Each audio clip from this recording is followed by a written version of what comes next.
Okay, so we are recording. I'd like to welcome everybody tonight to the webinar that the New York State Conference of the AAUP is hosting. This webinar came about as an idea between Angel Martínez and Thomas Carroll and myself, looking at the conditions of adjunct and contingent faculty here in New York State and elsewhere as well.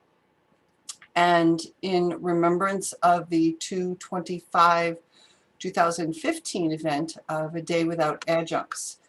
And we decided that what we would do is put together a survey, which we put out to faculty. We send it out to all the New York State AAUP members. And because we understand that not all adjuncts are represented by the AAUP and therefore might not get the emails, we did ask that the email be shared widely with other faculty in New York State. And we got quite a number of responses, over 600 responses. Well, it certainly does not represent everyone in that capacity in New York State. We feel like we got a really good cross-section. So tonight we're going to be sharing the results of that survey and then open it up for discussion. Thomas Carroll is going to begin, and then Angel's going to go, and then I'm going to go, and then we invited David Kochemba, who some of you know is the East Coast organizer for AAUP National. And David was invited to this because we had some comments on the survey that some people didn't know what the AAUP was. And they didn't know anything about becoming a member or starting a chapter. So we thought we would bring David on to be able to address some of those issues. So I am going to go ahead. Angel and Tom sent me some notes and I put them together in a PowerPoint, and I'm going to pull it up here.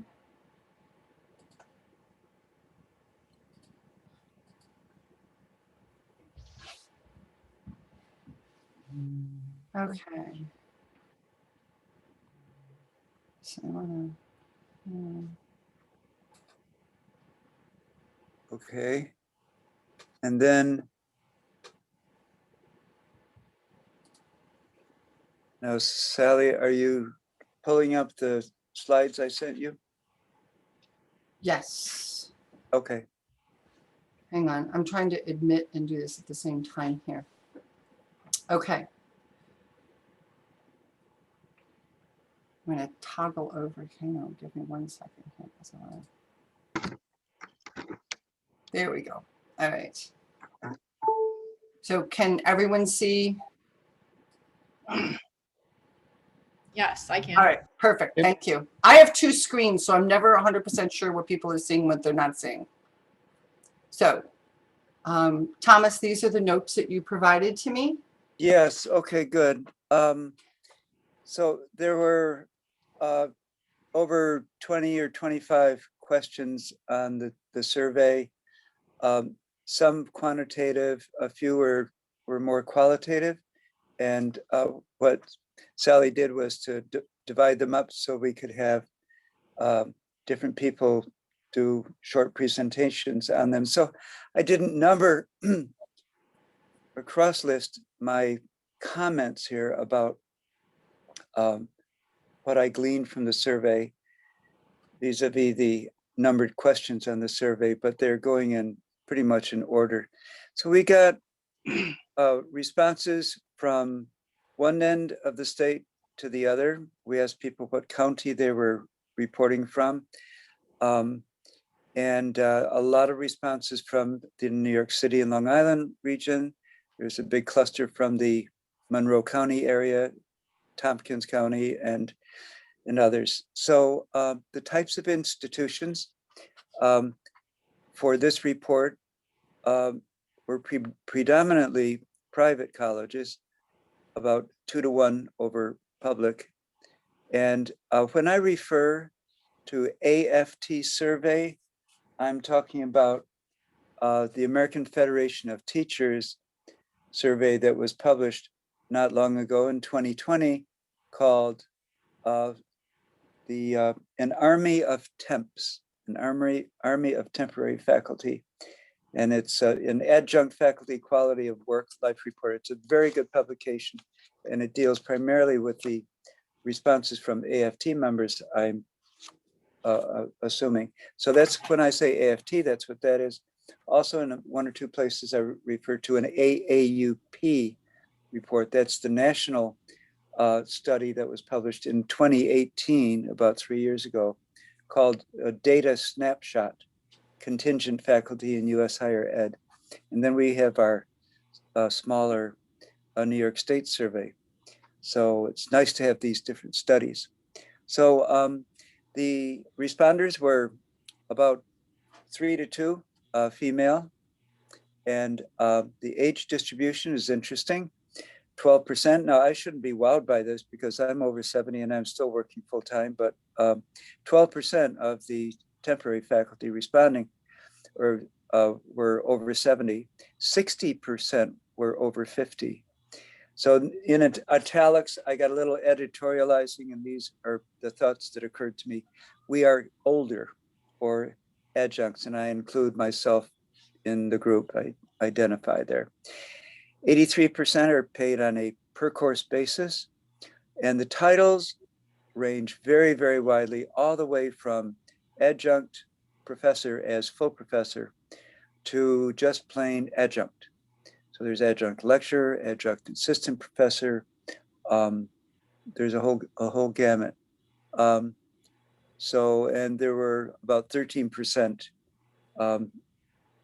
with sort of unique titles. So could we go to the next slide, please, Sally? Thank you. We asked people about the possibility of being promoted. There's about an even split there, about 40% yes, 40% no. And quite a few responses said that they did not know. Interesting. Adjuncts are paid. Of course, this is a very important issue. On a per course basis, they range all the way from less than $1,500 a course to as much as $7,000 or more for a course. About 31%, almost a third of the respondents are earning $3,000 per course or less. And 50% of the respondents are in between 3,000 and 5,000. 16% are 2,000 or less. Then this is very similar to the American Federation of Teachers survey. And there's some numbers there, over a third at 3,000 or less per course, and almost half in the 3,000 to 5,000 range. And I'll just make my observation here. I've adjuncted now over 35 years, a number of times, and I don't think I'm really earning as an adjunct at other colleges besides CUCA much more than I earned 20 or 30 years ago. It's kind of like the minimum wage. It's stuck. So my comment on what I just reported was, we are inexpensive. We don't cost colleges much. The type of work expected, everything: classroom teaching, office hours, grading. Office space is mainly shared. And only 50% say that they're provided with a computer, and less than 40% a phone. So we're not only inexpensive, older, and overworked, we have to provide ourselves with technology. So, and then on the next to the last slide, I think, referring to the National AAUP study about 3 years ago, and I thought about this for quite a while when I saw it, 73% of instructional positions. So this is everybody from, I suppose, a person who's teaching a graduate course in quantum mechanics, all the way to a teaching assistant who's teaching a lab in sciences or whatever. Almost 3/4 of those positions nationwide are off the tenure track. So my final comment is, we're not only inexpensive, older, overworked, and have to provide ourselves with technology, we are very numerous, or adjuncts are very, very numerous. I have myself have read a number of comments about how the profession seems to be becoming a profession of temporaries, a profession of temporary people. Is that my last slide, Sally? It is, Thomas, yes. Okay, then I will yield to the next person. Okay. And I can certainly refer back to these statistics at the end when we have a conversation, a Q&A, if there's any questions. So this is what Angel provided.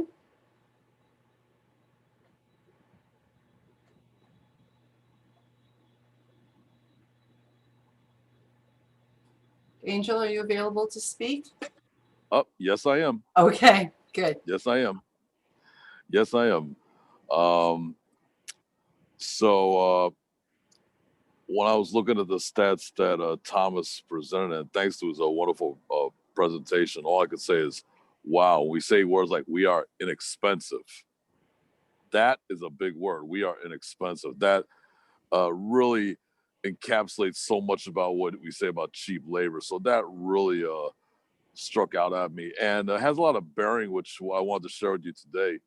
In fact, another interesting thing that struck out at me was that a lot of our survey veered toward faculty in private institutions, which helped me understand the first thing we talked about, and which of the following best describes you.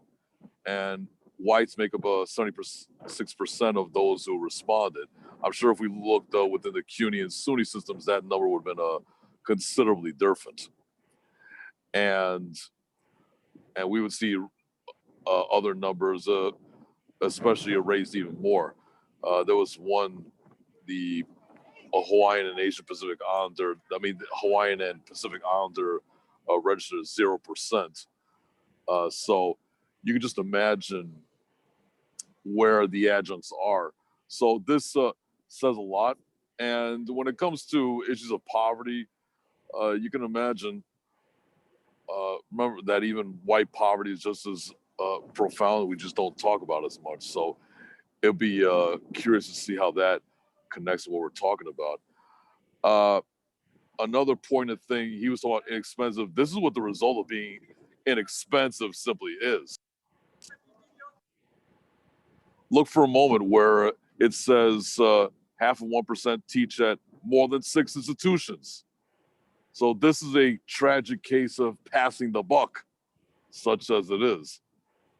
How much would pass the buck? And true, the largest percentage only teach at one institution. And of course, we'll see in a moment what that means in terms of how many courses are taught. But the idea that you teach more than 6 institutions, and what's, again, worth noting is that there's a lot of it's online. Sometimes it could be a blur. It might not even feel that way, but that's 6 different W-2 forms you're receiving during tax time, just in that case. So how many institutions will you be teaching for the next semester, this semester, spring 2021? Okay, so we're seeing a pretty similar numbers, a slight drop in the numbers. And the big change here is you can see a lot of adjunct faculty, 6%, either are not teaching anything or they don't know. And that gets very scary and very poignant. So definitely inexpensive and dispensable. And we could too easily fall off the radar. Okay, I'll go to the next slide. Okay. Oh, sorry. That's all right. Okay, so total number of classes a teacher in a week. And again, that's significant. They don't call it an adjunct pool for nothing, right? Because this is exactly where look at this breakdown here. So most would teach anywhere from 1, 2, 3, or 4 classes, especially 2 or 3 classes. I mean, 2 is the biggest number, so not unusual. And then we see even more of that. And as the survey noticed, the difference between the difference between the lab course and the lecture courses. Now, I was looking at the number, the maximum number, and again, it fluctuates wildly, but seems to be on average 6 to 9 credits a semester, 18 to 24 in an academic year. And it'd be interesting to see if there's a breakdown of how's that broken down between spring, fall, and summer. but that's what we're often seeing. Yeah. Yes. Question? Okay. Okay. Oh, okay. And I just want to go back to that last slide. I'm sorry. Well, one more thing I just wanted to talk real fast. Now before the plague, what percentage was online? Again, as you can see, a big jump. So not only did we go through a lot of adjustments, that whole adjustment from teaching in person to online, and you can see the huge difference, just a total difference. And I'll tell you one thing. Last time we had our presentation in February, we were talking about, last spring semester, rather, we were talking about what are things that adjuncts are good at. Well, when you're an adjunct, it's more likely that you're going to be an expert at using multiple online platforms. So for myself, I know Sakai and I know Blackboard. And that ends up creating a mastery in several platforms, which is a great selling point. And we would definitely have to imagine over multiple colleges what multiple platforms look like. If you're teaching in more than one CUNY college, at least that's Blackboard, the same platform. Imagine you teach that in another kind of college. Okay, next slide. Percentage of your teaching time is currently done totally online. And right now it's 81%. So that's what we're going through. So that's still 19% we have to worry about how they doing health-wise, how they doing in trying to survive. So that's something that we got to think about. Now, this is where it gets really wild, the commutes. And as you can imagine, COVID has skewed this since a lot of people respond, they work online or on the home. But in terms of what it usually would take, significant number, the largest number here, as you can imagine, is 15 to 30 minutes drive, I suppose, for example, for the most part. Of course, if you're taking public transportation in a large area, then the number is going to skew even longer. So perhaps 45 to 60 might represent more of a either urban or an area with a lot of heavy traffic, as you can imagine. And that's what we see right here. How long does it how to get from work to home to the work site? And again, what we're experiencing, it's even 4 hours has been reported. So that's actually something we got to think about what it means to be an adjunct. And mind you, if you're working in multiple places and you read enough stories online about how adjuncts have to work, what happens? Adjunct starts at one college, then they got to drive to the next campus, then to the next campus. Okay, next one. I think that's it. That's it? Okay. Well, essentially, it's a frightening portrait of just how tough it is, but it does show how much we have to survive. And they could call us inexpensive and dispensable, but we still managed to survive the best we could. And hopefully that's a lesson to make sure that universities are brought to realize that this passing the buck needs to stop in order to protect adjuncts' physical lives and mental health. And thanks very much, everybody. Okay. So would you like to address some of these questions before we begin the next part of the presentation, or would you like to wait until the end? Does anybody have any questions that they would like to ask Angel or Tom about their numbers and their presentation? I have muted everybody to eliminate background noise. If you'd like to ask a question, you can either raise your hand or just unmute yourself. Give everybody just a minute or so to do this.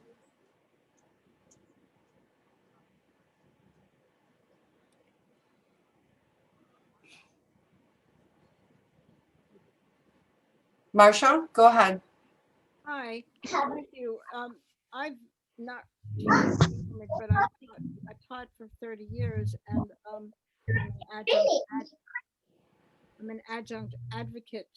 I'm wondering, at certain points it was 77% of courses were taught by adjuncts around the country. So the fact that it's now 73, I mean, that's a significant change, but I don't know how accurate it is, but my question is, the fact that we're cheap and dispensable, I don't know if that's a motivation for universities to treat us better.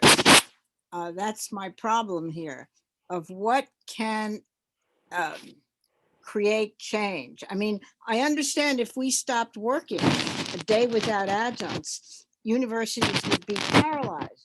So would we. That's the problem, right? So I know David has been working forever. I knew him before he was gray, but what can we do? That's my question. Great question. That is an excellent question. Marcia, do you mind if we keep that question and bring it up at the end? Is that okay? I'd like to hold that question because I think it's one that's going to beg a fairly long discussion. And David might be able to help with some of that. David Kochemba, okay? All right, great. All right, then I'm going to go ahead and share.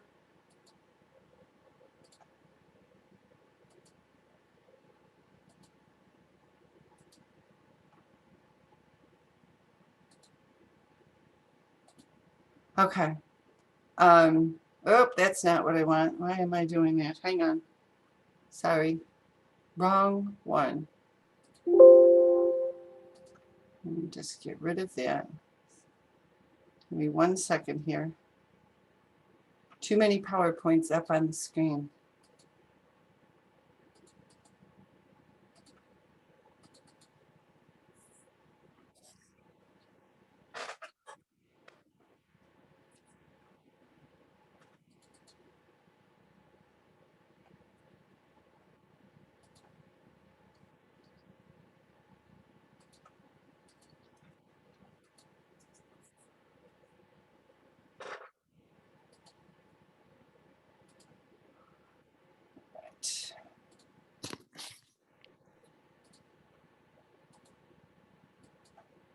There we go. That's the one I wanted.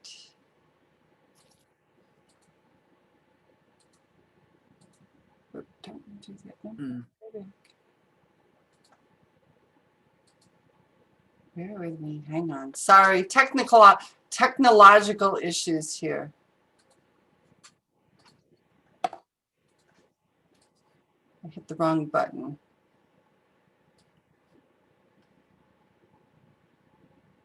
Oh, I still don't want that. Bear with me, folks. I am so sorry. Let me get this on.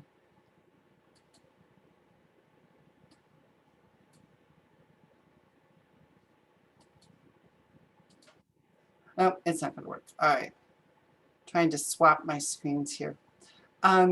So I am going to talk about the emotional and physical toll on individuals and their families. I'm a sociologist. I'm interested in the psychological part of this.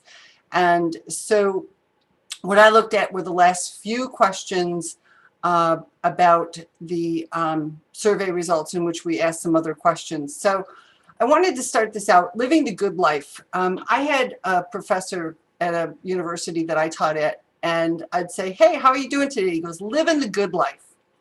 And I won't identify who he was or what the university was, but basically he was a tenured professor who had been teaching the same class for many, many years, didn't do any kind of, not much of new class prep, was very popular amongst his students. But he said, where else can you just come to work a couple of days a week and get paid really well and, have this great office and things like that? And I thought, your experience is very, very different.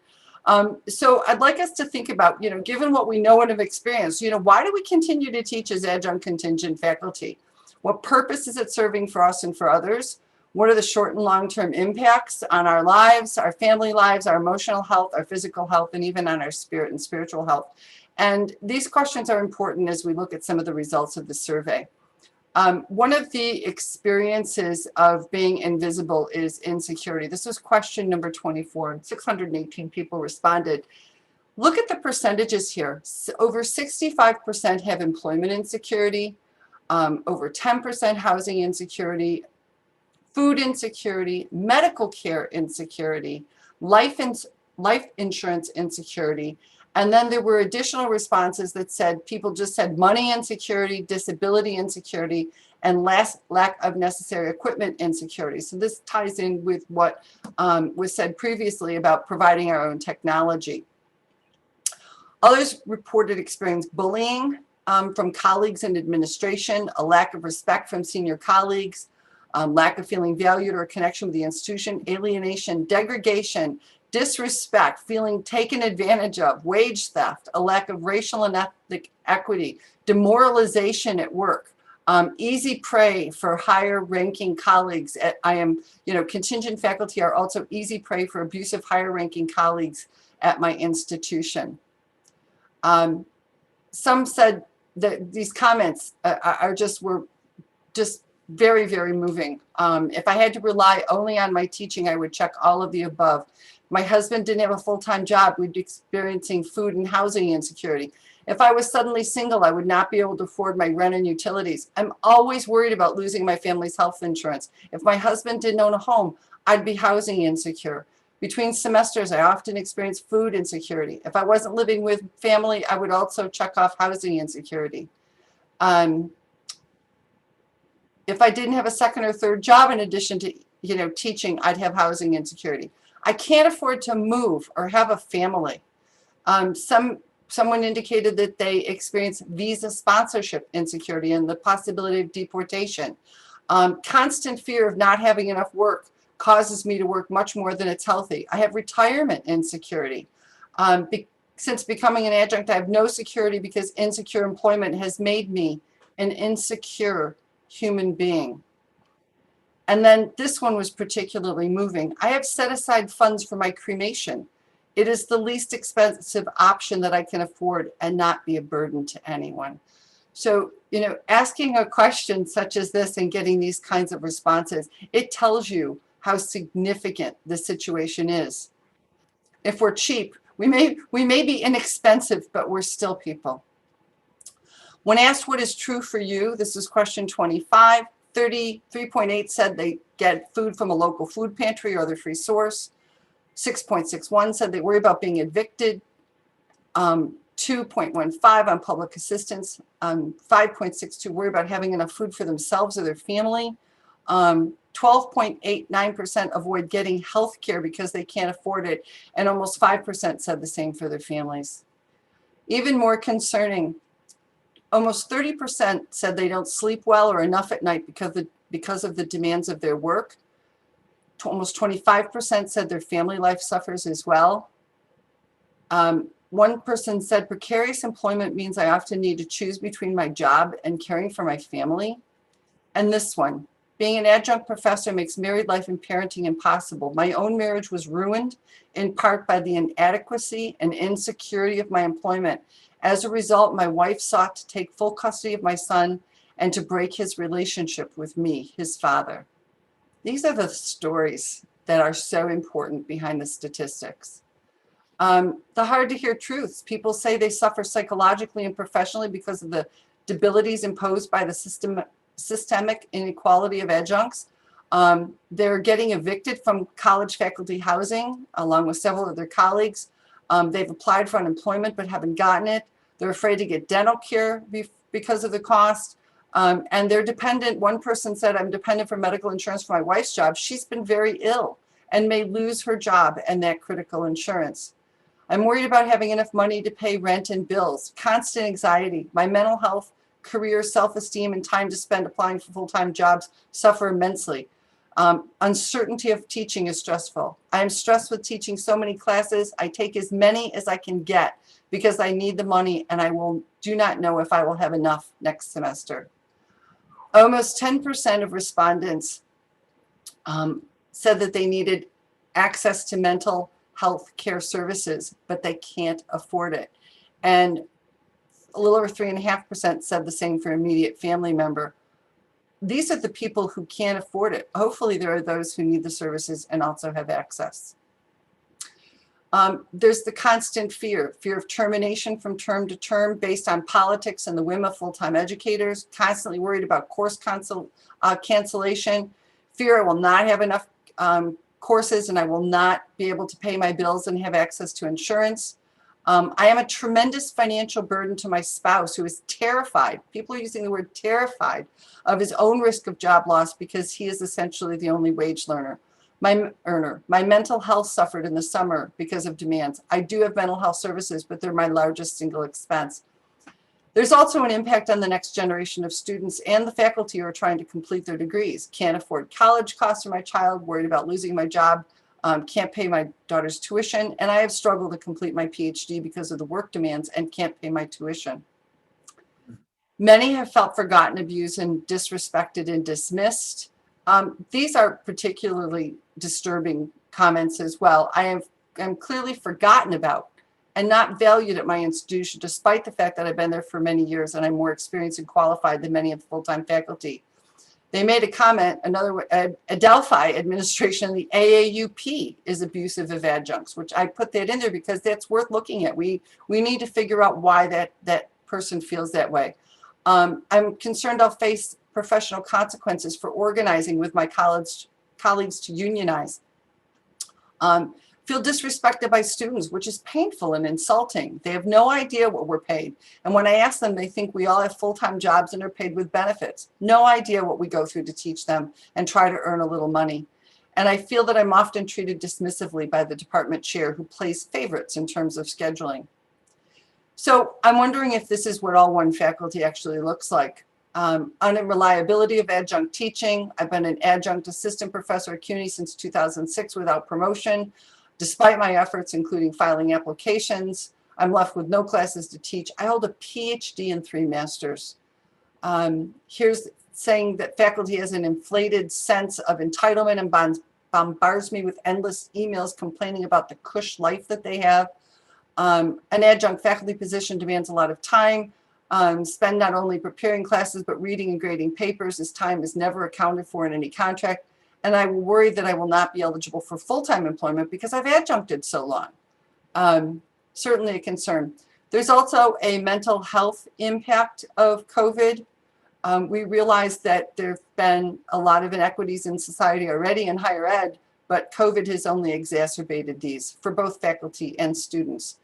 Just a couple highlights here. The CDC reported that symptoms of anxiety disorder and depressive disorder have increased considerably as a result of the pandemic.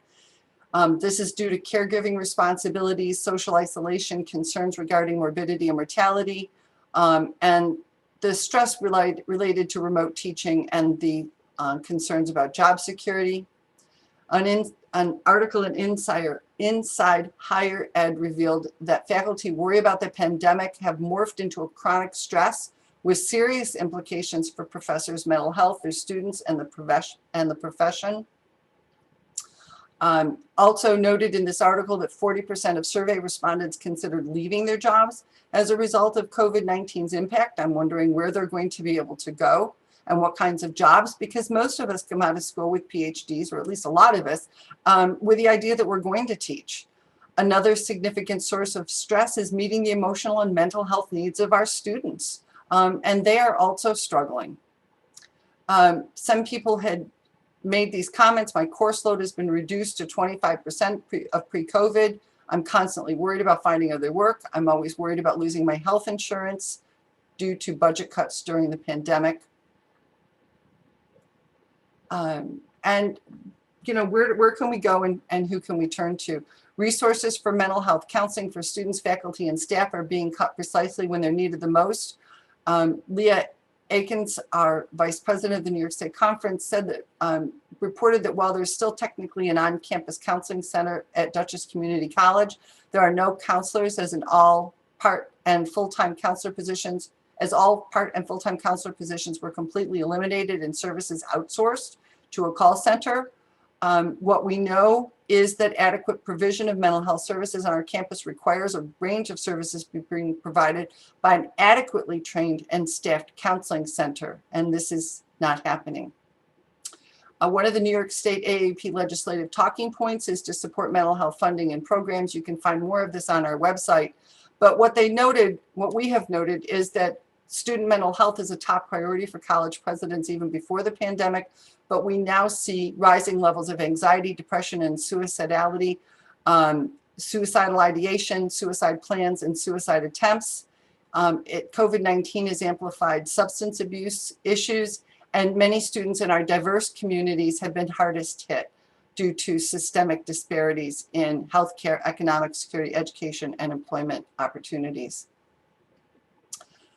So I'd like to open this up. Thank you for attending, of course, but open this up for questions and discussion. And at this point, I'm going to stop sharing so we can all see each other on the screen.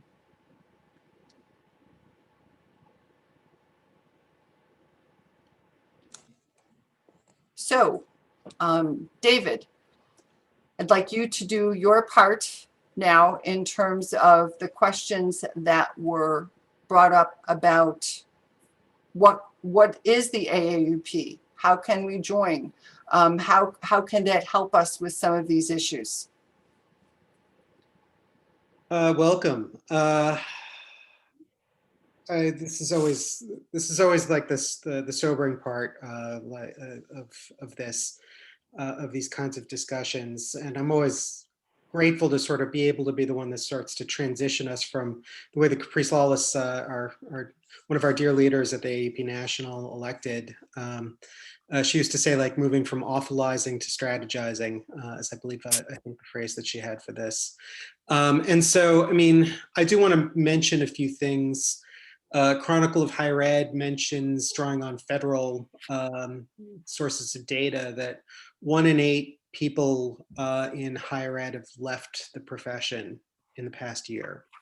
And by that, they mean staff. By that, they also mean faculty. And how the feds are really sort of measuring adjunct faculty working at multiple institutions, whether leaving to institutions like, let's say Rutgers and CUNY, whether that gets counted twice or once, I'm not entirely sure, but higher ed was right up there with tourism and hospitality for employment impact on a field. I've definitely seen places like Rutgers, which have cut 1,000 jobs, which makes no sense for a state institution, because of course you're not saving a lick of money as you're taking people who want to work and putting them on unemployment if they can get it, which, as we all know, for adjuncts is a very difficult thing. Places like CUNY, places like University of Vermont, places like Connecticut that are facing sort of real troubles. This seems to be like sort of an ongoing problem throughout. And I will say, one of the hard things about 2020 was listening to voices like these and realizing just how present the feeling of being disposable and how present the feeling of being coerced was never more apparent than when you're being forced to work, decide to work in person because you need the money at a time where your work safety is probably not all that great. But I just wanted to sort of mention those things before moving on to things. My background, you should know, as a longtime adjunct, well, comparatively speaking, not with this crowd perhaps, but 16 years in the Boston area, 5 different institutions, not at the same time, of course. I was on the Faculty Forward Organizing Committee for SEIU's campaign at Boston University in the sort of the organizing and bargaining committees. But at Emerson College, I was a president of AFEC AAUP for roughly about 7-8 years. It's a private liberal arts institution. You can sort of tell who we are by the fact that our famous alumni are people like Ed Asner and Jay Leno, rather than, like, you know, people with MBAs and things like that. My students went on to be a yoga instructor, a PBS documentarian, a techie on Agents of S.H.I.E.L.D., things like that. And for some of you, you may be sort of feeling like sort of isolated. I get that. I got started as a chapter president in the Double Dip recession, or just before it, and I got elected by a landslide vote of 11-0. in a unit of over 200 faculty at the time. So not only low membership rates, but also low participation rates. With help from support from National, we were able to not lose during the bargaining and to get professional development and to leverage that into a membership campaign where Brian McNeil, sort of an OG member of AFEC AAUP, was able to work with me, and we together were able to do a 2-person membership outreach campaign to go from under 10% membership to 69% membership in 2.5 months. Now, granted, we're not talking about Rutgers here in terms of size of institution, number of campuses, or anything like that. We were going up and down stairs in 3 different buildings. That's about it for an institution like ours. But one of the things that we found was that sort of people appreciated the hustle. And so I think this, to answer the question on the local level, I think Marcia knows this already, of course, what I'm going to say, which is that organizing is the solution, person to person, face to face, screen to screen, or like the good old PTA, phone call to phone call. By the time I left, right now, I did some calculations. If I was still working there, I would be making about $44,000 a year as an adjunct faculty member at one institution teaching 5 courses. And that's at the bottom of the, I was at the bottom of the pay scale for my level of seniority. If I'd been in marketing, I would be making $65,000 a year. So they had this weird thing where philosophers as well would get paid an obscene amount of money. They never were able to explain why philosophy was in such market demand there. But I want to, that's the value of union. But what I want to talk about is not just unions, which are a 2-year process at the minimum, if you're not starting with one. But also talking about the power of being in union. There's a saying in Japan, none of us is as strong as all of us. And that's really what the advocacy chapter idea is, which is that you can start building pressure on your union, on your board and on your president as quickly as possible. So let me just go into that briefly and sort of show some things. I'm also going to sort of mention a few things for people who are not in the AAUP verse, just so bear with me a second. All right, here we go from the current slide. This is who I am. You'll get these slides. That's my contact info. I'd love to hear from you. Who we are, we defend the profession. We have 105 years, 106 now, of best practices. We've been here since 1915, at least 2 pandemics ago. And that was back when Darwin and socialism in the classroom were big deals. And of course, you know, they still are. So the more things change, the more things stay the same. We teach people to defend academic freedom, that you're the experts in the classroom and how to do that. We have intellectual property toolkits to prevent the employers from vendors from stealing your work as you teach online. We do investigations and amicus briefs on DACA, graduate student organizing, K-12 tenure. Faculty compensation surveys, which also track per course for section for adjuncts. I think the last stat I saw from them was around $3,000 a course was the national average. And our basic model is we facilitate local faculty empowerment. We do trainings, we provide advice, we provide tools, and we provide data set. But we also recognize that the national level needs some support for local faculty. And of course, at the state level, through the state conferences, that you need support and connection that way as well. So what is an advocacy chapter? We have nearly 500 chapters in the AAUP nationwide, representing many thousands of faculty members. I think around about 50,000 across all the various types, CB and advocacy.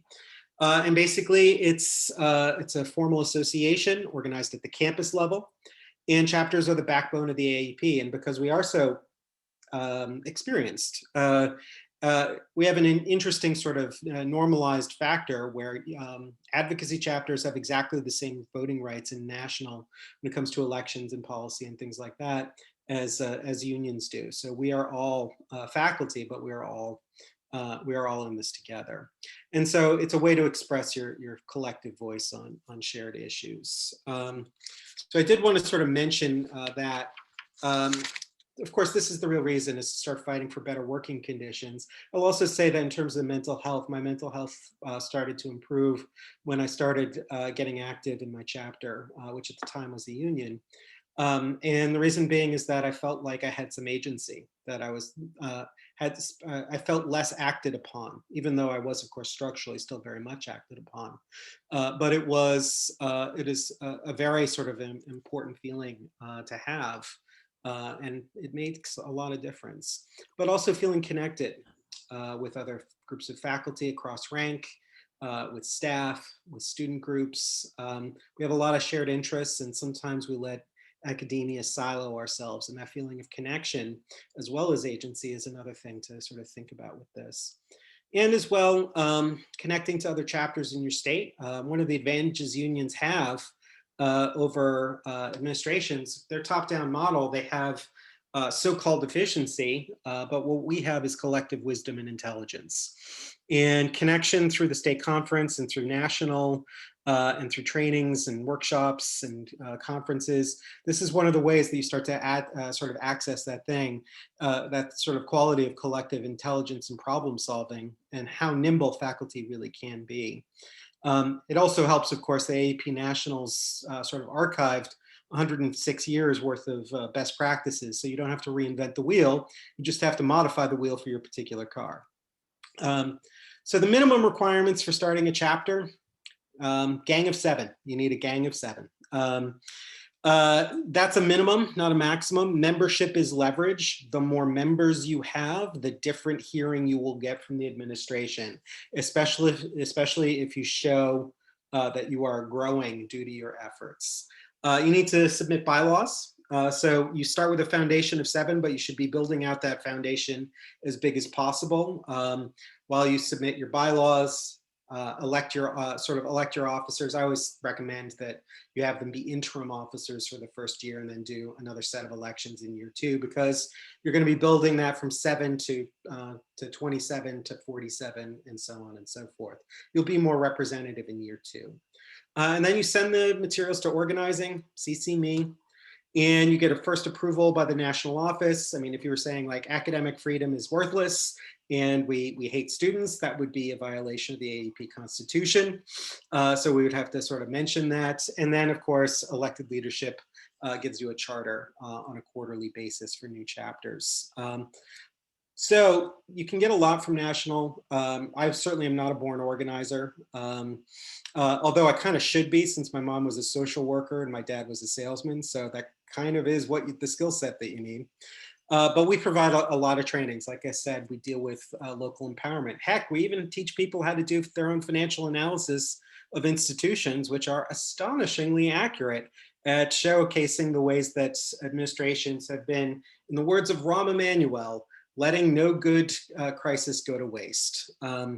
And so you have a wide variety of trainings out there, and a lot of them are available right out the gate as webinars, but you can also get the more personal touch through people like me and Jorg Tita and Anita Levy and things like that. So I do want to speak to those people who are already in a campus with a faculty union, because New York State has a vibrant sort of diversity of types of unions. So if you are, then what you want to do is you want to get busy organizing. The first thing you want to do is join your union. The key mistake that people make in our society is they ask what the union does for them, but your union is you and your colleagues. So you want to ask what you can do, not what the union, a third party, can do for you as an intermediary. And like I said, you want to join because membership is leverage. If you're on a campus with an existing faculty union that represents you, your first step is to get active, and you want to ask how, because the fastest way to get active and to start improving things is to plug into existing organizing structures.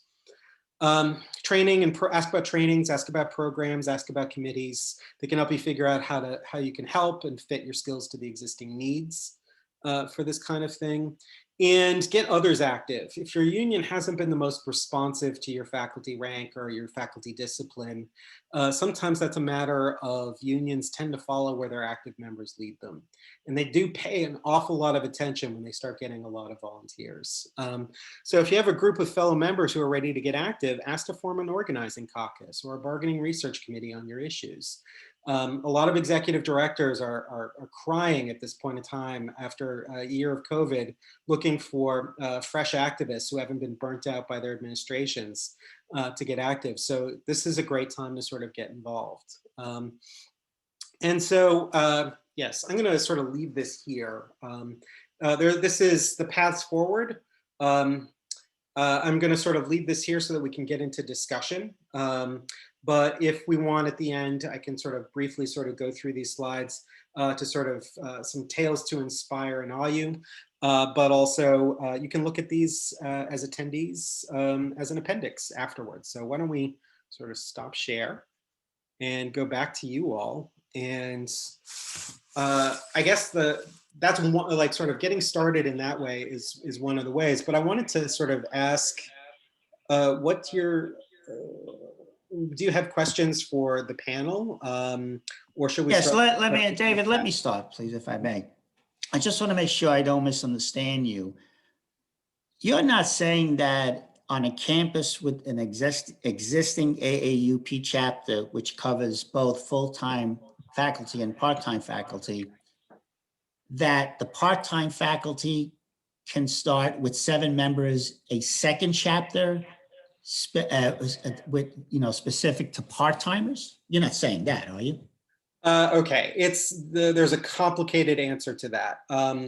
What I'm saying is if you were on a UUP chapter sort of campus or an SEIU campus or UAW campus or things like that, what you would want to do is you would want to reach out to Christopher Simeone to ask about sort of the viability of starting an advocacy chapter on your campus, because we don't poach.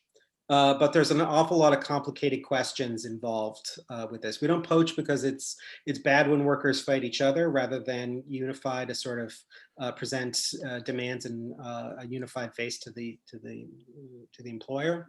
It's just also counterproductive when you do that. So that is one thing. We do have advocacy chapters that are on campuses that have other faculty unions because they're not represented, or because they formed for a very specific purpose that was complementary to the existing faculty union rather than contradictory to it. I will say that I come from a very unusual institution at Emerson College, where when I left, there was a tenure line union, an adjunct union, and an advocacy chapter for full-time non-tenure track faculty. And there were whispers of organizing amongst the grad employees as well. So the bottom line is that it's not prohibited. Advocacy chapters on the same campus for the AAUP, but a union and an advocacy chapter is not necessarily prohibited. If it's a corner case, you would want to ask Christopher. He would be able to best sort of answer. Okay, one other question. Is there anything illegal? And I specify illegal because if we get into improper, that's perception.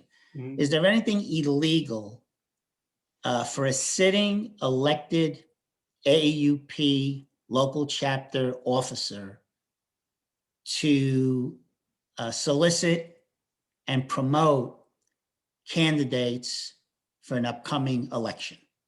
Strictly, is it illegal? Yes or no? Oh, well, I'm not a lawyer, so I wouldn't be able to tell. And let me put it this way. Is it in the bylaws of the National AAUP that is prohibited, frowned upon, shouldn't be, anything of that nature?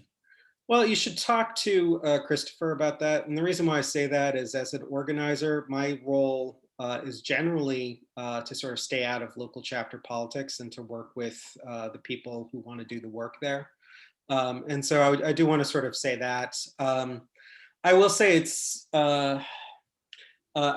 fairly common, especially in chapters that have let the leadership pipeline run dry, for existing leaders to have to go out and to recruit to fill empty positions, such as, I don't know, vice president or treasurer, things like that. But my understanding is that you should be able to run for any kind of open office that's available to you under the bylaws or constitution of your local chapter. No, that's understood that you can run, but what I'm saying is, and the answer may be no, but is there anything illegal from a sitting AAUP local chapter president, VP, secretary, executive director, anyone who's holding a position in the leadership of the local chapter? Is there anything legally or in the bylaws of the AAUP at any level that prevents them from soliciting and promoting and campaigning for candidates for an upcoming election?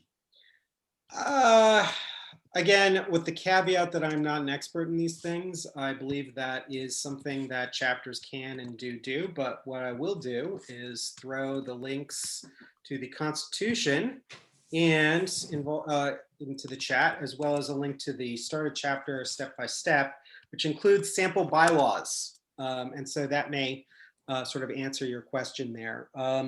My understanding is it's fine for chapters to recruit for spots, provided they are open for contested election. I want to mention, just before we end with this question, I did live the dream of many chapter presidents of stepping down from his position and having a contested election for my spot. That was exactly what I thought was the sign of health in a faculty union or advocacy chapter, when a lot of people want to get involved and do the work. I'm not sure I got an answer to my question. So if you can maybe refer me to someone. I think it's fine to do, I think it's fine to fill empty spots by sort of recruiting people to run. And it's certainly taking affirmative actions may indeed in certain chapters that may be required to diversify by discipline, by rank, or by, you know. All right, let me be a little more specific. So if you have candidates running for open positions during an election period, and then you have sitting officers soliciting and promoting other candidates, that's kind of the issue I need clarification on. And the answer may be no, it's perfectly fine. And if that's okay, then that's okay. If there's nothing that prohibits it legally, then there's nothing that prohibits it legally. And that's an understanding. But I thought at one time I heard that a sitting officer was bound to stay out of electioneering, if you will, for upcoming elections. But I could be wrong. So It may depend on local labor law, as advocacy chapters are going to operate under like constitutional principles and professional association rules at a state level. So I would say that's one thing. I'd also say it might depend on the bylaws for the election committee. Written certain ways, the election committee could have the sole. Now, I understand what could be locally. I'm talking about at the national level. Is there anything that you know of? I mean, you're a national officer, correct?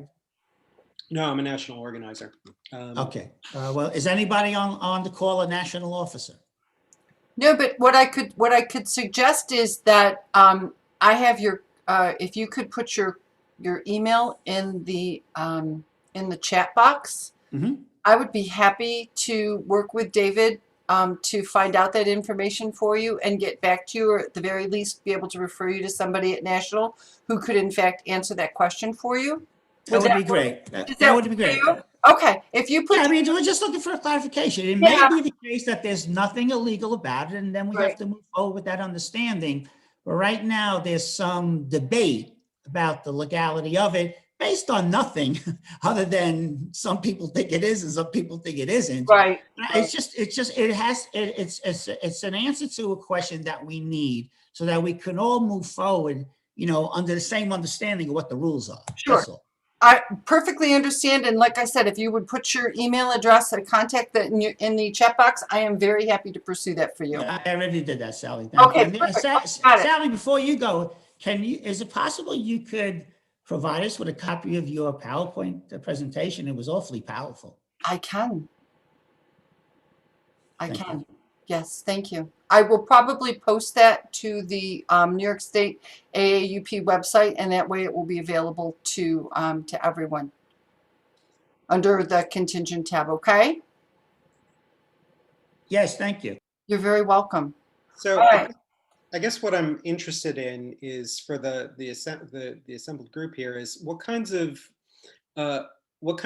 like sort of consciousness raising or advocacy or organizing have you been doing around sort of cross-rank solidarity, where like sort of trying to sort of keep people together while the administration sort of does what it does to try and tear people from different ranks apart?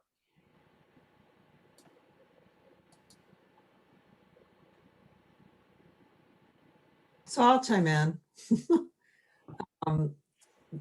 Before the pandemic, we were in negotiations at Dutchess Community College, and we had a negotiating team that was both the part-time unit and the full-time unit as one team negotiating together completely for the two separate contracts.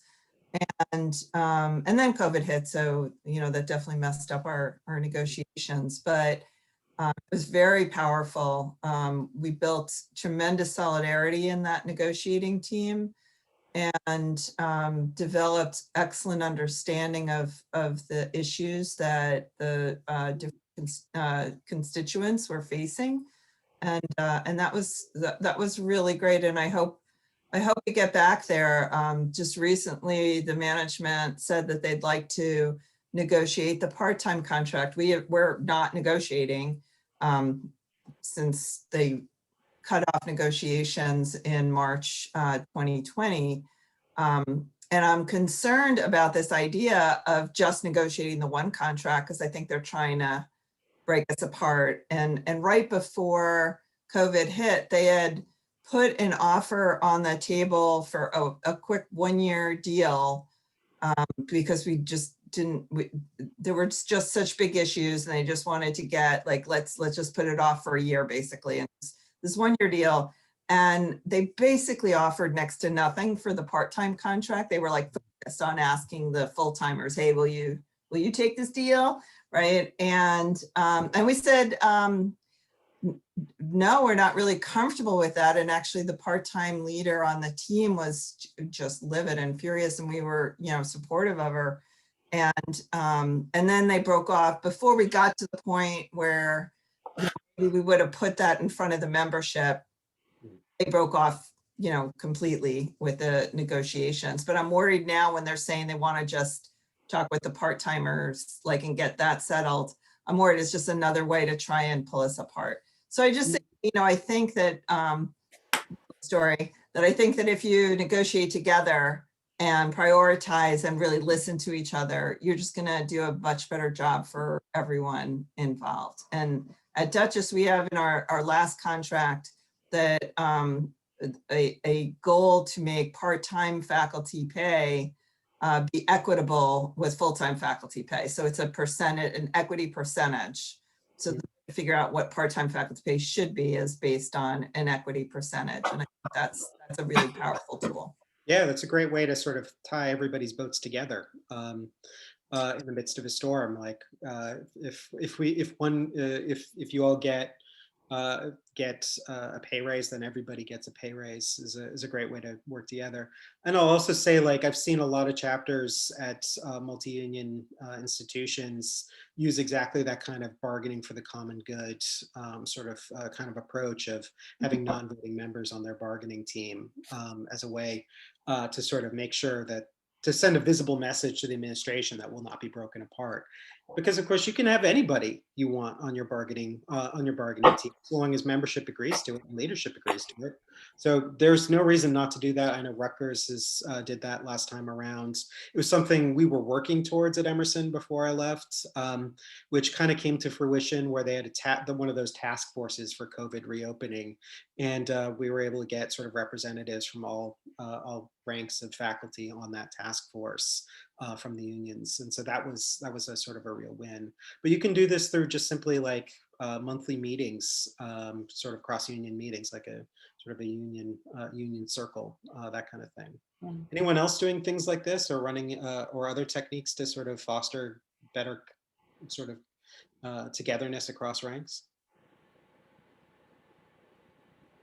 Hi, I'm new. I'm at Dutchess Community College. Thanks to Leah and the other leaders there, they honored me with becoming the vice president representing part-time educators recently. We are interested in naturally in bringing in more part-time educators into the union. I'd like to hear some of what we're doing right now is putting together a letter to send out to all of the part-time educators, asking them to join. And I'm going to add a little piece to the letter. Well, I didn't write it, but I'm going to add a little piece to it, introducing myself and talking about how, we can do a lot more if we, it's that old statement that there's strength in numbers. You sound to me like you are real well-versed in getting people to join. Can you give me some pointers? Yeah, to a degree, persistence and like note taking is actually like two of the sort of the low key ways to do this. Like when we were doing this at Emerson years ago, we had a spreadsheet because that was what the cutting edge tool was back then. We had a spreadsheet where we would keep track of when the last time we went to go visit someone was, and we would skip a week each time. And so for certain people, what they realized is we would just keep coming back every 2 weeks until they gave us a yes or a no. And Professor Celentano is like sort of put me in the position there where I kept saying maybe and he kept saying yes or no. And that's really the sort of the thing that persistence will get you. People do, if you're collegial about it, people will respect you sort of saying like coming back. One of the things that I find that cuts off the endless sort of maybe can very much be, what would you need to know to sign up? It puts the onus on them to sort of call their own question, to say like, this is what I need to know to feel comfortable joining my union. And so I think that can be a good way, because you come back, say, great, I'll come back in a week or two. I'll have that information that you need for you. And to some degree, it's the collegial maybe. Sometimes it's what people think is like saying maybe is the most collegial thing. Well, sometimes people will say, but I think as well, faculty are just in general a reflective bunch, and they do mull things over and think things through. So it's also harder for you right now because for me, like the way of doing this for tenured faculty is clearly the office hour drop-in. But for adjunct faculty, when we were organizing adjunct faculty at Emerson and at Boston University, it was just stopping by people's classrooms and wait until the students came out, knocking on the door and saying, do you have 15 minutes to talk about joining a union? And that's easier to do. It's more time intensive than setting up these Zoom meetings, but it's just a matter of making sure the person who makes the contact with the person has a personal connection to them, because they'll open the email if they know who it is. But yeah, getting your foot in the door has never been harder under COVID. Since it's COVID, I've asked for a list of adjuncts, phone numbers. I'm going to just intrude and call up and introduce myself, be collegial. Yeah, cold calling. Yeah, I mean, like, what's the harm? I think that's great. I will say administration data is always terrible for adjunct faculty. Like 100% of the time, they've got 80% of the faculty names right, and then it just goes down from there. So don't wait on like getting good data from the administration. I will say there's an awful lot of interesting info you can cull from the public parts of the site, especially if you have a university email address. You can go onto the course listing and see who's allegedly teaching the courses, so you can start to build a member list from that as well. Although professor staff seems to be one of the most popular professors on many campuses. I'd I'd like to say welcome, Wesley. It's really nice to meet you, and I'm so glad to have, I'm sure that Leah and the others are thrilled to have you as part of the team. One of the things that I was thinking about is David's asking these questions, and you're talking about calling people, and you know, sort of circle back around is how can we provide support? You know, we're talking about providing the support of advocacy and union membership, but I'd also like to talk a bit about how we can provide this so necessary emotional support that people need right now, and address some of the issues that, you know, the financial concerns, the health concerns, the just all of the different concerns and stressors that are impacting adjunct faculty right now. Because I think that's part of the organizing. You know, if you're talking about, David's talked about doing issues campaigns. Any one of these things could be an issues campaign.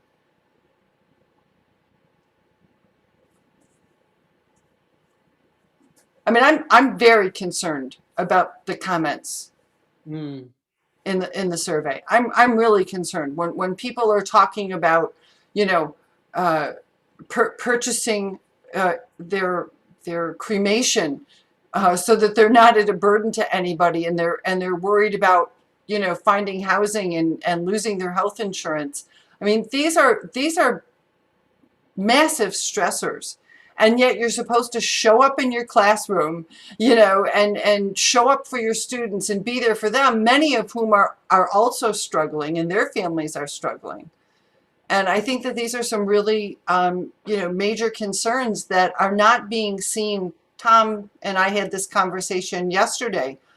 These issues are not being seen by administrators. We're seen as disposable, you know, as invisible faculty. And they're not. When I taught statistics, I always used to show pictures, right? Like, I'm a sociologist. We're talking about the people behind the pictures. And I think that there's such a disconnect between the statistics and the actual impact on the individuals who are trying their best and came into this profession with all the best of intentions, and are just, I mean, they're just getting screwed over in just so many ways, to put it bluntly. So I'm curious what people, you know, comments that and thoughts that people might have about that, because I think it can help us think about issue campaigns and things that we can do to help support. So one of the things that I mentioned this last year, I think, but I think as a state conference, we should really get serious about this, that we should have a campaign around, similar to what CUNY has, increasing the compensation for part-time faculty, that we should be bringing that to the state as a major issue, because one of the most important ways for one to get that security is to increase that pay, but that will also help higher ed all around, and for full-timers to understand why that's so important. I think it came up in some of the things from the survey, the dismissiveness that, you know, full-timers seem to have of part-timers. It's interesting, the levels of dismissiveness, because I was at a conference, you know, a Zoom conference, where a faculty member at University of Buffalo was saying that, you know, we need to help faculty, like, for instance, helping community college faculty move up to getting to teach at university level. And it's like, you're missing the point, you know, in terms of just understanding we are here for students. It doesn't matter which is right. It was crazy. I couldn't believe it. But, you know, that as educators, that's our focus, right? We are there for students. And that there is no difference between anyone who teaches students, that's your focus, right? So just those levels of dismissing the value of each of us. If somebody teaches for our institution, is in a classroom with our students, they're the same. And we need to educate all faculty to that also. And I just thinking one of the ways to do that is to really raise the level of understanding of who our part-time faculty are and that they need to be paid equitably. And if they're not paid equitably, how much it hurts all of us, the students. And that's something Caprice did a great job of too, in her presentation she did at the state conference. Video that she had, that her and her other faculty from Colorado had done. It really got the point across. So we should do something like that for New York State is what I'm thinking. A great idea, Leah. Yeah. Yeah. The- Go ahead, Angel. There was a question in the chat earlier about, I don't think we had a chance to address it, how many of the people are full-time part-timers or full-time adjuncts. And I think that's really critical to think about, because if you want to talk about how do we bring awareness of what adjuncts are facing, well, if you're teaching 4 or 5 courses a semester, well, guess what? You're a full-time part-time or full-time adjunct. And I think there just needs to be awareness of that. And I'm really appreciative of all the comments I'm hearing that people want to organize, because adjuncts, I mean, as Thomas pointed out in the beginning, doing 35 years, that's a lot of accumulated wisdom. And we need to tap in that wisdom and realize that we have a lot to bring in a community which is mostly contingent anyway. And realize that, if it wasn't for something that happened, you could be an adjunct too. So that could be any of us. So we really need to talk more about that, make sure we know about that. It just, if I could just say, it reminds me of like, well, my PhD is from Harvard and your PhD is only from this school. That's kind of what it reminds me of. It's like, wait a minute, I have that same piece of paper hanging on my wall that you do. What makes you so much better than me? And if you think about it, I think about it. Here's the people who are coming back and showing up day after day, week after week, year after year, and getting paid squat to do it. And you're telling me they're not good teachers? That they're not dedicated to their students? That just doesn't make any sense to me. I mean, if we really, if we were smart, we would, as David had said, taken, maybe these other jobs were, I mean, if money was if money were the only, driving factor here. Clearly, we're dedicated to our students and to our work. So Sally, I'm going to jump in for a little bit because I couldn't agree with Leah more. And I think the state conference, I mean, certainly has to do more, but it's so hard. And I think one of the tricky things was revealed in the survey. And I don't know if did he just drop off or not, but is that so many of our members are from these small private institutions that do not have unions. And if they do, adjuncts are, I mean, and then very few of them do. I'm thinking like Duville, maybe, and I'm actually, because so we have this sort of been organizing with Western New York schools, and I was just at a meeting on Monday, and like, yeah, the folks at Duville were saying, and they do have a union, but their adjuncts aren't represented, and the university, like, or not, it's a college, I guess, they fired all the adjuncts because they could, right? Because they weren't covered by the contract. And they're like, and I mean, and the full-time faculty are reeling because they're just like, how are we, like, they're still expected to cover all the classes, right? And this seems to be sort of somewhat of a, I think it's really hard to get a read on like, what are I mean, that's a different challenge, right? Than maybe what's going on at some other campuses. So I wonder if we could, at the state conference level, just trying to get a handle on that. I think the survey is a great start to try and parse through some of that. But we might want to work with, with our chapters, right? And our chapter leadership, because I know a lot of our chapters could do a lot better job, including in my school, trying to work with and represent and help adjuncts. Excellent point. And for those of you who don't know Mary Rose, she's the president of the New York State Conference of the AAUP, just to be clear. And I think Marcia and David have hands up. Yeah, So I see that. Marcia? Okay, well, I think that there are two things that sometimes worked at CUNY.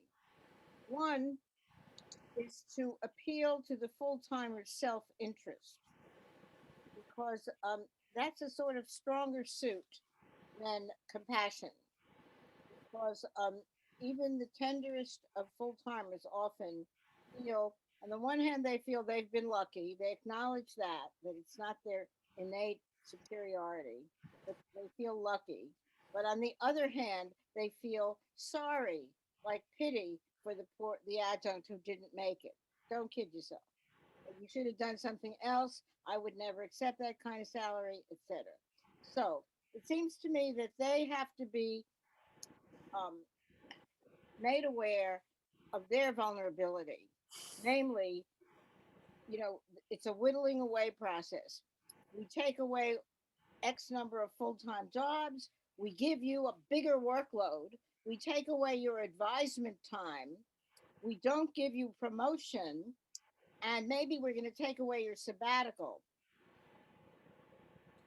There's going to be a little more unity, solidarity. So it seems to me that the appeal of solidarity is the other side of solidarity is you're not that safe either. Mm-hmm. So right now, and part of that is to have a common enemy. Namely, in our case right now, our common enemy is the chancellor, the board of trustees, and the governor of New York. Because we have a new thing in legislate. We've been appealing to legislators and in New York legislature, and we're trying to get bills passed equivalent to New Deal for CUNY, which is to restore funding that has been deficit for a very long time.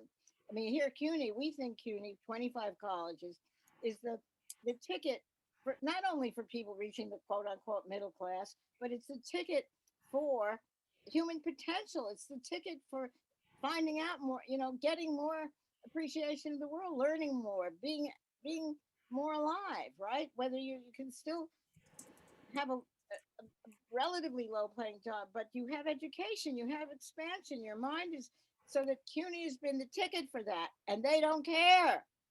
Otherwise, they wouldn't have shortchanged their little jewel in all the boroughs, right? So we now have a lot of legislators on our side. And when we have these conferences, these Zooms, the other day we had a Zoom announcing this new deal for CUNY, and there were 20 legislators who attended, and most of them had been to CUNY on some level, whether for a master's degree or an undergraduate, or had a uncle or a cousin or whatever. That they say that 7 out of 10 people in New York City have some connection to CUNY. Now, we're trying to build on that.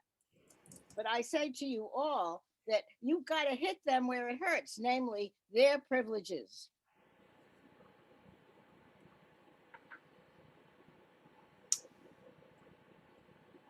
Excellent points. Excellent points, Marcia. Aaron? Sure. Thanks for letting me in this forum. I'm mostly here to listen. I'm at Adelphi University, and we're trying to organize more adjunct faculty and get more inclusive participation at Adelphi.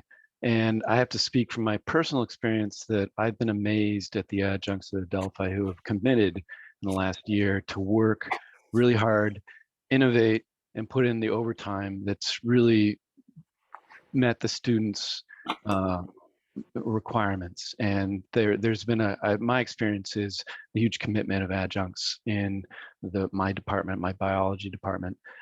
So at the union is committed to defending any adjunct and working with them. We also are working to get larger participation in our unit. And I'll take any questions. That's great to hear. That's really great to hear. Mary?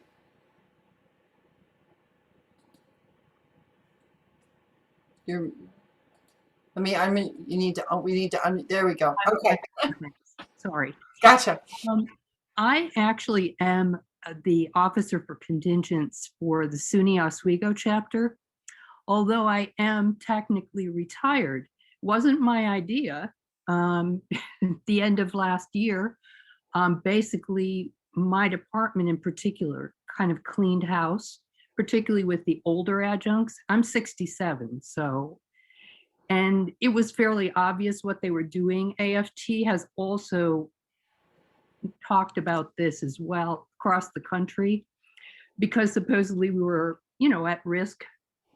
If you got sick, what would they do? What would they do? So that was part of the issue right there. But I decided to stay because I was elected, and because if I didn't, nobody would do the job.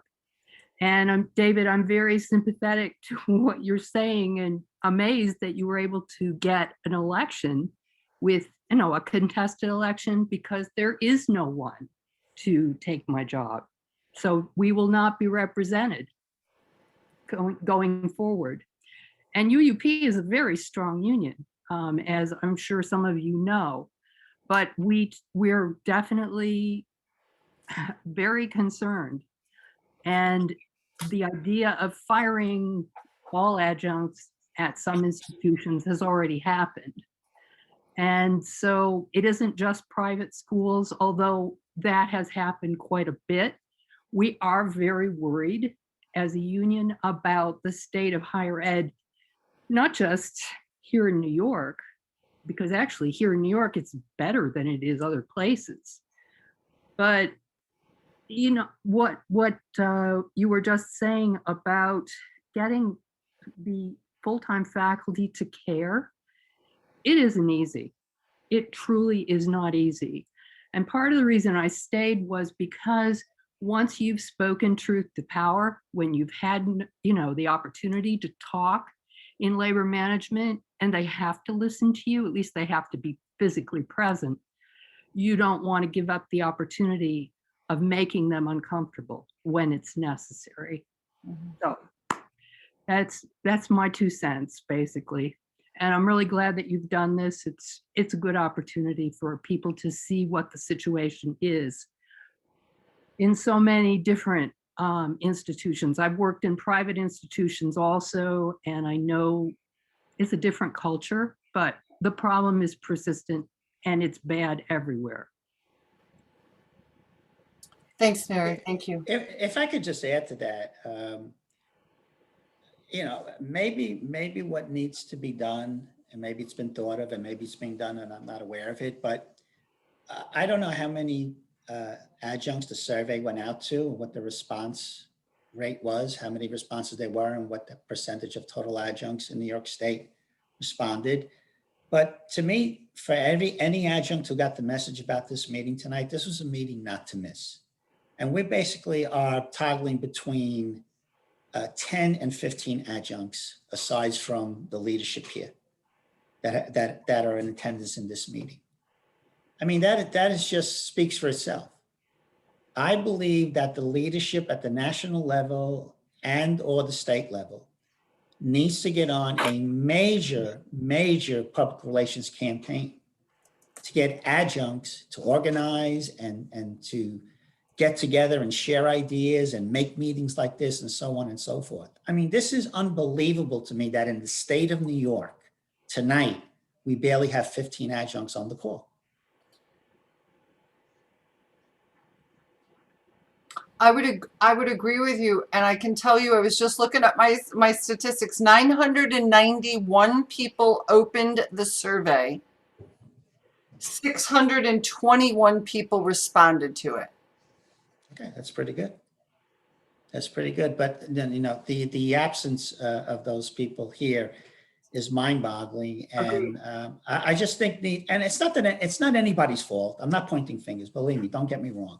I just think as a group of adjuncts who are committed to trying to do something about that whole presentation you made, Sally, which was so powerful. I think first and foremost, we need a public relations campaign, and the leadership has to take the lead on that. And the leadership right now is at the national and state level. I agree. I can actually speak to that.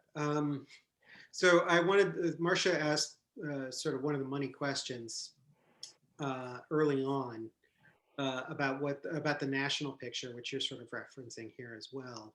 I did want to mention, I've been throwing some things into the chat, so make sure to download the chat. Those of you who are on cell phone, I'm sure Sally will send you a download of the chat as well, if you can't access it on your cell phones. But one of the things that we're partnering with AFT, which has many more members than we do, is a campaign to try and rectify a lot of the multifaceted intersecting problems that are affecting publics and privates in the nationwide, the disinvestment in higher ed, but also pairing those like sort of investments that we're calling for with improvements in labor practices. It's not as clear yet because we don't have the policies written out the way that CUNY has, and I've thrown the New Deal for CUNY summary into the chat as well. But one of the things that we are going to be trying to do is trying to be putting provosts and boards and presidents in a bind where they need the money, but they also need to improve their labor practices to get us to sign on with us. So that is one of the places where you can start to sort of do that. I will say that you're right that like the stuff that Sally and was reporting out, the sort of the quotes are really heartbreaking. And I think that is a lesson for us at our local chapters, which is that you can do a survey. I mean, faculty are really good at doing surveys, and they 2/3 of the people who opened it responded to it, evidently. You can do a survey at the local campus level and get some similar responses. And one of the things that you can do is by keeping like the respondees anonymous, but you can post the results not just on your website, but on the portion of the media that administrators always read, which is the campus newspaper by the students. Like if you get an op-ed or put an ad in publicizing the results of this, you're sort of hitting two birds with one stone, which is like sort of reaching out for campus political allies and doing some public education, which faculty are usually good at, but also getting the eye of administrators that realize that there's a certain brand of administrators. Some of them are just, you know, they have no shame, but some do have a sense of shame still. And so for those, sort of naming and shaming and putting the labor practices out there can be a good thing, especially if you pair it with an ask that doesn't just sort of represent this as just like something that can't be and nothing can be done about. Like if you give some people a way to start to sort of get agency and get active, either to show solidarity support or to get active for themselves, can be a good way on the local level. But yeah, New Deal for CUNY is a great idea at the state level. I'm hopeful for a New Deal for higher ed. We had one of Massachusetts' fine representatives, Ayanna Pressley, at the kickoff event, as well as a tape from Elizabeth Warren, who was busy with some sort of impeachment hearing and couldn't make our meeting. And so there's a lot of things out there that you can do at the local and state and national level. The last thing I want to pitch is doing your own financial analysis. It sounds difficult, but I've seen media studies professors and English majors do their own financial analysis, because administrators are going to lie to you through their teeth or give you vague data to work with in shared governance, but they're a lot more honest and forthcoming with the people who hold their loans. And as not alleged nonprofits, there's a lot of stuff out there on the internet that you can get that they have assiduously hidden on their site unless you know how to look for it. And Howard and Rudy have provided excellent information on how to go about doing your own financial analysis, because nothing is more sort of gets people rip shit more than people seeing trauma and then seeing they had the money. It was a matter of priorities. It wasn't a necessity, it was a choice. And that's a very powerful message that's going to draw staff and students to your side in these kinds of battles. And I just wanted to sort of point to those resources in the chat. Yeah, and David, also at the state conference level, we have our chair of government relations is Fred Floss, former statewide president of AAUP and labor economist.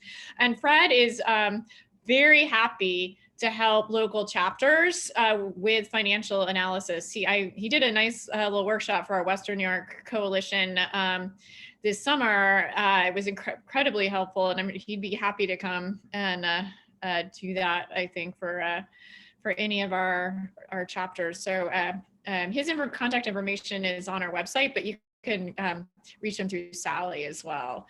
So that's a resource that we have within our own state conference.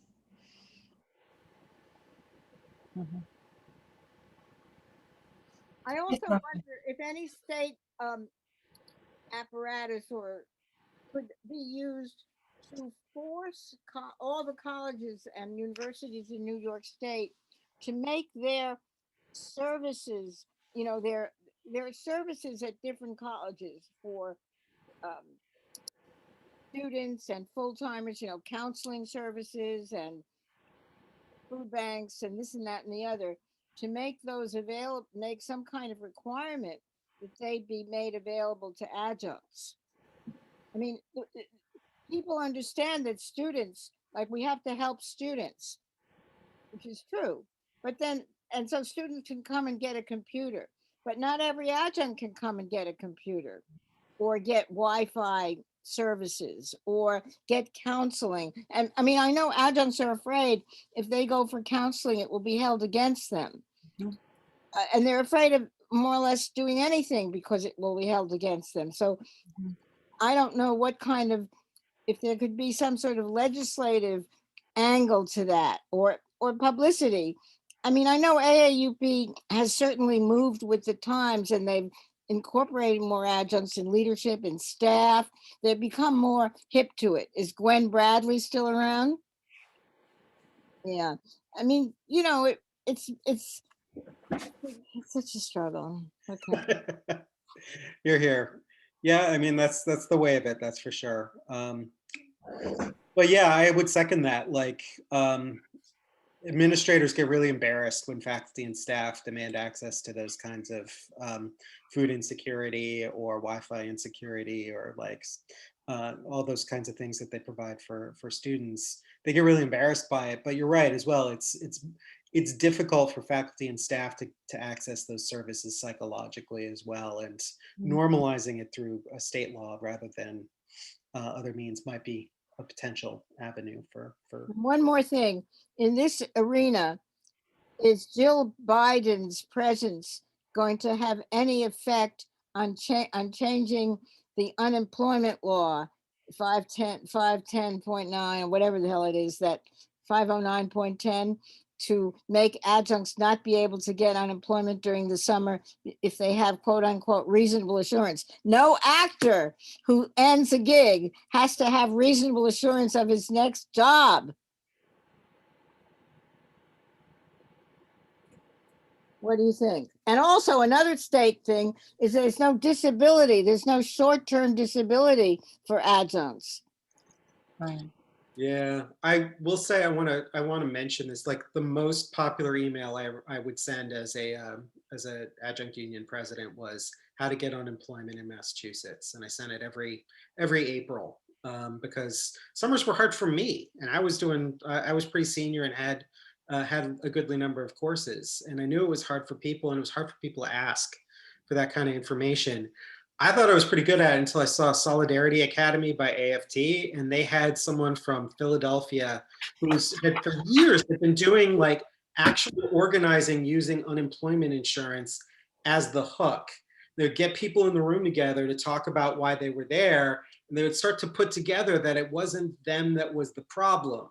It was the employer and the systems of employment and governance in our society that were the problem. It became this real radicalizing sort of thing. They got a lot of activists out of there as a result of doing it. And, it is different in every darn state how it gets applied.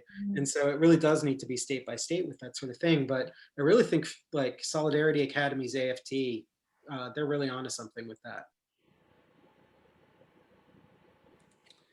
Following up on what everybody seems to agree to, that, we just need to think outside the box here to get more adjuncts involved.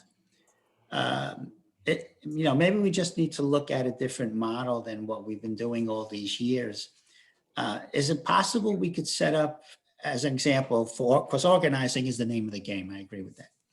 Is it possible, or is it a decent thought to think about maybe setting up some regional steering committees for adjuncts, similar to the way the governor has the different regions for the COVID data, upstate, western state, southern tier, Albany tier, lower state tier, and so on and so forth.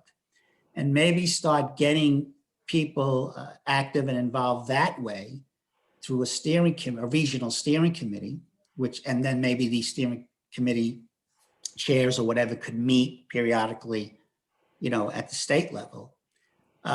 Because, it seems like wherever you work as an adjunct, you seem to be on an island by yourself. You could have adjuncts working in a college a mile down the road, and they have no input on your plight that was so eloquently described in Sally's presentation. There's no assistance, no communication of empathy, nothing. It's like you're on an island by yourself. If you work at a college on this block in this town, and in the neighboring town, there may be another college adjuncts going through the same exact thing, and there's no connection, no communication, no working together going on. Mm-hmm. It reminds me of the Taylor law, where they would divide the creation of items into different parts so that nobody had any control over the whole. And I think that is that divide and conquer mentality of people not wanting people to speak. And I see Pamela's got her hand up, but Angel, note to self, email Professor Celentano here and get him on your committee, because I see a project in the works there. Pamela. Right. Well, let me just say what they're saying. Obviously, the biggest concern of an adjunct for not getting involved is they're concerned about retaliation. If I get involved, I won't get a class next semester. Right. Otherwise, what would be the reason not to be involved? So maybe if we have adjuncts from a neighboring school coming over and getting involved and communicating with the leadership of a neighboring school and say, listen, this is kind of what, is going on here. What, can we talk? And you're not in control of my courses because I work at a different school. Mm-hmm. And maybe that mitigates the concern of retaliation a bit. I don't know. I'm just throwing out ideas. But we need to come up with something where an adjunct says, I don't mind speaking my mind because I'm not concerned about someone, my dean, my chair, my president, whoever it is, holding this against me. Right. Right. Excellent points. Excellent points. Pamela, you had your hand up. Yeah, I did. I'm sorry for not coming on screen, but I am sitting in front of a phone. I'm at PSC in New York City, and one of the things we've done is borough organizing, and county organizing might be a way to think about it. I know the Bronx now has been very active in cross-campus organizing for CUNY, and that that builds adjunct power, part-time, but we have part-time and full-time people organizing together. That's one thing, but I had the biggest meetings I've ever had when I do unemployment workshops in the spring and actually in the winter. And I had the first time I did it, 400 or 500 people showed up. I mean, it was just, Marcia was there. This gets people out because it's a way to prevent yourself from having to go on social services over the summer. Mm-hmm. That's one thing. The other thing I was just thinking tonight, which was about laws. I mean, if you took up a legal strategy to carve out part-time faculty from the reasonable assurance issue, it could be done. And I know that there was in 2013 or 2014, someone working on that strategy. And I'm not sure what happened. I'm not sure where it went, where it kind of went south and never, the bill was never taken up. But I think trying to carve out the reasonable assurance for adjuncts would really get a lot of people to organize around that. And, how do you do that? But you asked the question about adjuncts not showing up, and my God, we teach 7 classes, have families, kids. I mean, honestly, it's like, how many hours can you possibly work without, without like having a nervous breakdown or something? And, I sit here 15 hours a day, no kidding, but there's a lot of people who sit in front of their computer, doing work 15 hours a day because they're trying to earn a living and they're teaching 7 classes or whatever it is. And, each class pays less than the next. At City College, we just recently did a survey. I didn't get all of the, I haven't gotten all of the results back, but, essentially people love the work they do because they love the students. And, but their top issues were, give me a decent salary and give me some stability. I mean, don't make me work all these hours for no money. And, I mean, these are kind of bread and butter issues, but they're really important. How do we get stability? And I mean, I have to say the CFA, I don't know, California Faculty Association, and I spoke to the organizer there, and he was saying that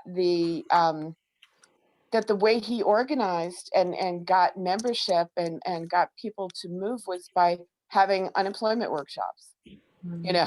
I mean, they really work because people want to claim unemployment when they don't feel like it's some kind of entitlement or something, and there's a whole attitude there. But, I just think, we need to think about organizing around the issues that people have and that are directly tied to their mental and physical well-being.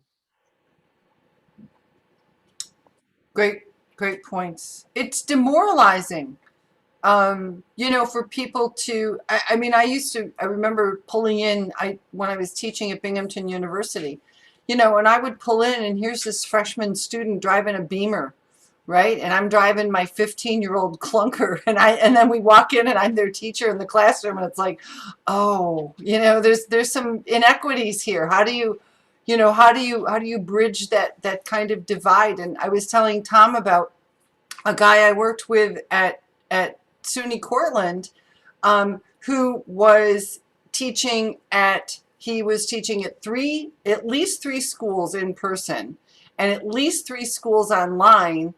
And he had 4 kids, and he was working on finishing his PhD. And I was in awe that he was even standing, and I agree with you, Pam. I mean, there's a lot of, when Professor Santana, when you asked that, that question, like, why aren't they here? I think my immediate response to that was they're exhausted. They're exhausted. One more, especially now with teaching online, you're spending so much time in front of a computer, which we know is not healthy, as it is. And it's just like one more meeting. And I think it's also hard for people to admit what's going on with them. That's the emotional component. It's hard to show up and say, my life is not what I thought it was going to be. Like, I'm afraid. I don't feel well, yet I have to go into work because otherwise I don't get paid and I may not get this class next semester. So let me ask you a question. You said the survey went out to 991 adjuncts. It went out to over 3,600 people. It got opened by that many. Okay. The rest of them didn't even open the email. and then that many people. So I don't know how many people were sent out of that number that opened it. I don't know how many of them forwarded it on to someone else Yeah. that didn't get the original email. Yeah, but why don't we have a more comprehensive list? I think we have over 600, I know we have over 700 adjuncts in my school alone.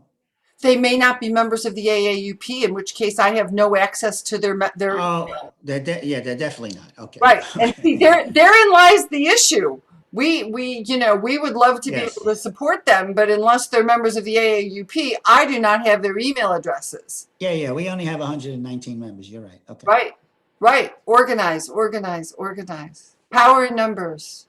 As Wesley said, power in numbers. Yeah. I have no idea how many adjuncts my little college has, and I have no idea how to reach them because if I were to put notices on the bulletin board, the administration would take them down. They don't want them to be organized. But then we're in kind of a unique situation. Yeah. And then again, I think that a lot of that is deliberate. You don't want people talking about their conditions. We're talking about, I love the idea of these regional groupings, regional steering committees for adjuncts. I mean, I think it's a great idea. The thing is people don't want people talking about the conditions because then they find similarities, they find strength, they say, oh, well, we can work on this all together, and then the power grows. Mary and David have their hands up. I'm not sure who had it up first. So Mary. All right, Mary. Actually, it was David, but I'll just. He's pointing at you, so. Okay. Well, I have to say that having the experience of having people come to you and tell you these stories, what you're saying, Sally, I recognize so many of those comments, and that's the scary part, because for the most part that stays with me, and then I have to bring it anonymously to, if I can, to labor management so that they can't guess who I'm talking about and retaliate against that person. I mean, these are the kinds of things you're thinking about all the time. You're concerned for the person because of their situation, which is horrible, and you can relate to, because after all, you too are an adjunct. Many of the things you described, I can certainly relate to. Everyone is completely stressed out because of COVID for obvious reasons. We have all kinds of issues on our campus about the discussion about who is eligible for vaccines, the vaccine clinic. It's, they're concerned about, the professionals, well, they have to come to campus, but it has to be the faculty first. And so there we have another wedge between all of the people involved in serving the whole campus. It's a terrible situation. So all these stories that you get to hear really wear on you after a while, as I can tell you are feeling all of that. And anyone who does find them in that situation would experience it. And people don't come forward unless they have nowhere else to go. And they feel safe. They're pretty sure I have no power to help them. But after all, if the union can't do anything, then what else do they have? And they really, it's very difficult. Not every school is like this. Not every school is like this in the SUNY system, but unfortunately, ours is.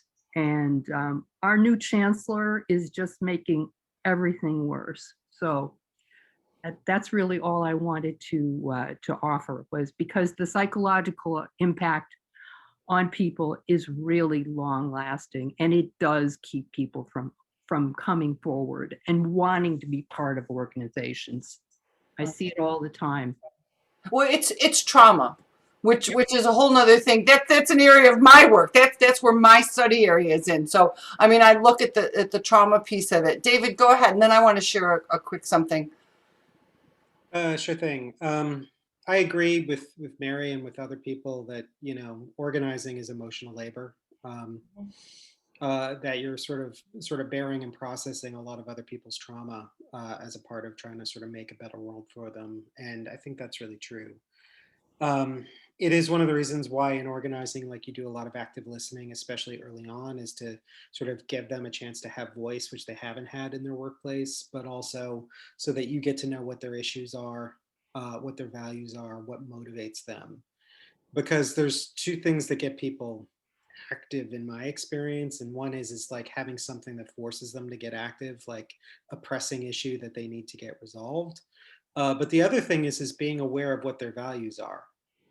And sometimes that's the students, sometimes that's the profession, sometimes that's the discipline, sometimes that's themselves, which is understandable. And sometimes it's the mission of the institution, who knows? But once you find those sorts of things out, you can sort of come back to them and sort of make the dynamic between the organizer and the organizee a bit more equal and say, look, we were able to do this sort of thing. And what I'd like is, like, if you could do one thing for your union this year, this is what I'd like you to do. And that was sort of the bargain that I made with a lot of people in my chapter is like, I set a limit on what I would ask them of like, this is the one thing I'm going to ask. And I'm saying this is important by saying it and asking you, but also I'm saying you're not committing to a bottomless pit of responsibility to do this, which I think is the other major reason why people don't get active. Is they look like it's sort of a vicious circle of like, the more active and harried that like the organizers are, the more they say to themselves like, oh my God, if I say yes to them ever, I'm going to sort of fall into this pit of like responsibility. But like setting limits on it can really help. The contrast to that, though, is at least in organizing, one of the major things that we look for when we're looking for people, like Wesley is, I'm sure, looking for people to like do membership work with him. And the thing that you look for is busy people. Okay. Precisely the people that seem overwhelmed. The reason they're busy is they get things done. And so like those are the people that you're looking for. And it's this real push-pull of like letting them set limits with you and sort of offering limits to them, but also recognizing that, you know, they need to get in. This is good for them to sort of get this kind of agency and sort of be chipping in a little bit and sort of climbing the ladder of responsibility this way. So I just wanted to sort of mention that I really do respond to sort of the feeling of the organizer of like sort of bearing witness. Yeah, absolutely. Those sound like good ideas, and this is the type of synergy I think can take place if we can get some of those, you know, regional steering committees going. You know, and we can start sharing these ideas, learning from each other, and things of that nature, and that's how it can build. Right. I agree, and I think that was a huge impetus behind our creating this webinar and creating this survey to be able to discuss and open that conversation. Leah made a really good point in the chat about like how important language is, you know, and you know how she said that at DCC they went to part-time educator instead of adjunct. And I remember wanting to be involved in departmental meetings, and one of the department chairs said, no, those are for faculty members. It's like, oh, okay. And then I got asked to be by someone said, oh, you should be the chair of the sociology club because you're the only sociologist in the department. And I thought, oh, I could do that. That would be really great to work with students. And I was told by a full-time faculty member, oh no, that's for real faculty. And it's like, wow, blow, you know, there's so I just, the thing I wanted to share, and I think, Mary, it sounds like you really have a feel for this too, is that, and I was telling Tom about this experience. This is what haunts me. I will not name any identifying factors other than there was a man in his late 70s who was a full-time professor, tenure track professor at a university who ran into it, was like renowned at the university, and then said one thing that made the university turn against him.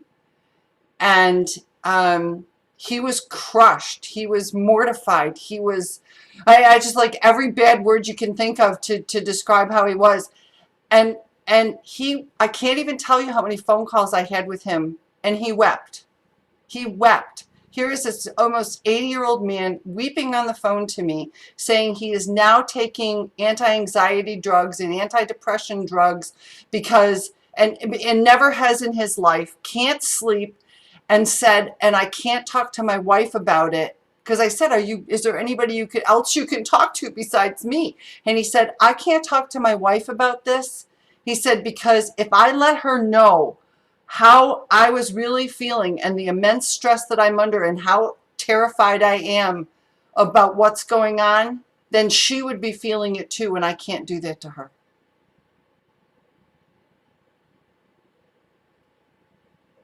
And I think about how many people don't have that voice, how many people don't have somebody to talk to, how many people who are, I mean, and he was tenured, but he was going to end up losing his job. I just think about all these folks that we're not reaching, and all the people that we do need to reach for a variety of reasons, for organizing reasons, for mental health reasons, for sanity, reasons in terms of your profession, for sanctity. And I'm hoping that something comes out of this webinar that we can move forward with those issues. So I know we're getting close. Well, we're at 8:30. We've been here for a couple hours. It tells of the interest here, and I really appreciate everyone being here. Are there any last minute thoughts or questions? Okay. I just want to say thank you to everyone. I was a little off my game tonight in terms of organizing. I've had a really long week. And I'm tired, and when I'm tired, I don't function as well. But I want to just say thank you to everyone who attended this evening, and thank you to Angel and to Tom and to David for being here and helping with all of this. And this is, people talk about having surveys and doing this and then, not doing anything more with them. That will not happen. I assure you that will not happen with this. So, and thank you to Mary Rose, our illustrious president, who always comes to these things. And even though she has a very busy schedule too. So thank you, everyone. I will post the recording for this as soon as it's available up on our New York State Conference website.